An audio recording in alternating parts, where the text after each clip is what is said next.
একটা সময় ছিল, শান্তিপুর নামে একটি ছোট গ্রাম ছিল। সেই গ্রামে থাকত রাহুল নামের একটি গরিব ছেলে। রাহুল খুব পরিশ্রমী ছিল, কিন্তু ঘরে খাবার থাকত না। তার মা অসুস্থ ছিলেন, তাই রাহুলকেই সব দায়িত্ব সামলাতে হতো। তবু তাদের জীবন ছিল কষ্টে ভরা।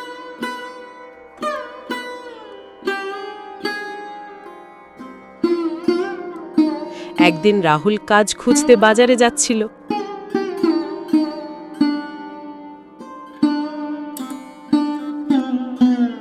পথে সে দেখে একজন বৃদ্ধ মানুষ কষ্ট করে হাঁটছে।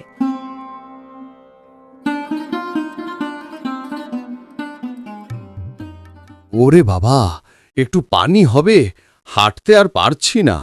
দাদু, আপনি পানি চাইছেন? আসুন, আমি নিয়ে আসছি।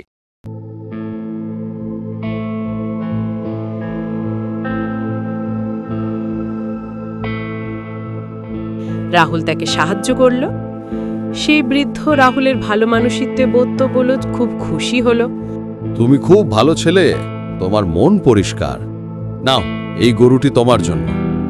না দাদু, আমি কোনো কিছু চাই না। সাহায্য করলে আমার নিজেরই ভালো লাগে। সেই রাহুলকে একটা গরু দিল, কিন্তু এই গরু সাধারণ গরু নয়, এটা জাদুর গরু। বৃদ্ধ রাহুলকে বলল, এটি জাদুর গরু। রাতে শুধু বলবে, গরুমা গরুমা, আমাকে খাবার দাও। সত্যি? এটা কি সত্যিই জাদুর গরু? মনে রেখো, লোভ করবে না। রাতে গরুর কানে শুধু বলতে হবে, গরুমা গরুমা, আমাকে খাবার দাও। তাহলেই গরু খাবার হাজির করবে। বৃদ্ধ বলেছিল, মনে রাখবে, লোভ করবে না। রাহুল গরুটাকে বাড়িতে নিয়ে এলো। আজ ঘরে তো খাবার কিছু নেই বাবা, কিভাবে চলবে? মা, চিন্তা করো না, আজ আমরা না খেয়ে থাকব না। রাতে সে বৃদ্ধের কথা মতো বলল, গরুমা গরুমা, আমাকে খাবার দাও। আর তখনই গরুর সামনে সুন্দর ভাত, ডাল, সবজি আর মাছ হাজির হলো। ও মা, দেখো তো, খাবার। দাদু সত্যি কথা বলেছিল। হে ভগবান, এত সুন্দর খাবার, এটা কেমন হলো? বাবা, এটা সত্যি জাদু, তুমি কত ভালো করেছো। মা, এখন আমরা আর ক্ষুধায় থাকব না। সেই দিন থেকে রাহুল আর তার মা ক্ষুধার কষ্টে জইল না। তারা খুব সাদাসিধে ভাবে খেয়েই সুখে দিন কাটাতে লাগলো। এই গরিব রাহুল হঠাৎ ভালো খাবার খায়, নিশ্চয়ই কিছু লুকানো আছে। কিন্তু গ্রামেরই এক লোভী মানুষ রঘু রাহুলের এই সুখের রহস্য জানতে পারল। এই গরুটা যদি আমার কাছে থাকে, আমি ধনী হয়ে যাব। আজ রাতে গরুটি আমি নিয়ে যাব, কেউ জানতে পারবে না। সে রাতে চুপি চুপি গরুটাকে চুরি করে নিয়ে গেল।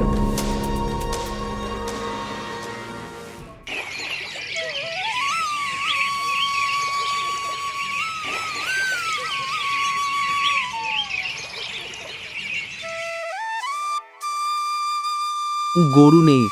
মা, গরুটাকে কেউ চুরি করে নিয়েছে। ওরে বাবা, গরুটা চুরি হয়ে গেছে? রাহুল খুব দুঃখ পেল, কিন্তু কিছুই করার ছিল না।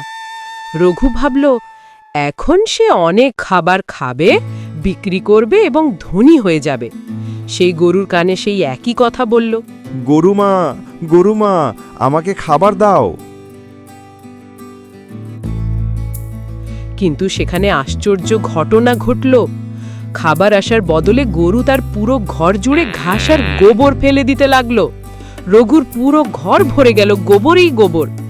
আহ, এ কি, ঘর ভরে গেল গোবর! থামো থামো! গ্রামবাসীরা দেখে হাসতে লাগলো। আরে, এটা তো জাদুর মতো। রঘুর ঘর ভরে গেছে গোবর। লোভ করলে এমনই হয়, শিখে নাও সবাই। রঘু বুঝতে পারল, লোভের ফল কখনো ভালো হয় না। সে লজ্জা নিয়ে রাহুলের কাছে ফিরে গেল এবং ক্ষমা চাইল। রাহুল, আমি ভুল করেছি, আমাকে মাফ করে দে, আমি আর লোভ করব না। বাবা, মানুষ ভুল করতেই পারে, ক্ষমা করাই বড় ধর্ম। রঘু কাকা, আমি আপনাকে মাফ করে দিলাম, কিন্তু লোভ করো না। রাহুল তাকে ক্ষমা করল এবং গরুটাকে আবার বাড়িতে নিয়ে এলো। রঘুও প্রতিশ্রুতি দিল যে সে আর কখনো লোভ করবে না। এই গল্প আমাদের শেখায়, যা আছে তা নিয়ে সন্তুষ্ট থাকলে জীবন সুন্দর হয় এবং লোভ করলে সর্বনাশ হয়।